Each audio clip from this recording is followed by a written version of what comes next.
Subukan niyo naman tumayo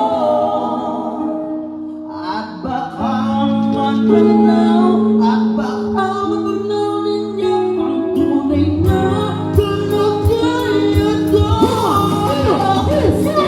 Tao ko, hindi po makalos sa loob ng Manila. Hindi ako nakapira, nakakas na kalit ang pinapaligiran. Makakatabi ng mga alis sa sakya. Sa kapatay ng laki, puno ng bulong wala na magkasantero. Marami ang nakarami. Makapag na wala rin walang buto sa mukhang mga kalusuga. Kilala ko ng pumatakot. Kasi sa pinagatas na nakakawin. Dahil na hindi ko pakalabas sa kanya. Sana siguro na nila ang sabahin na ganyan at sabi pa nila. Hindi po rin mga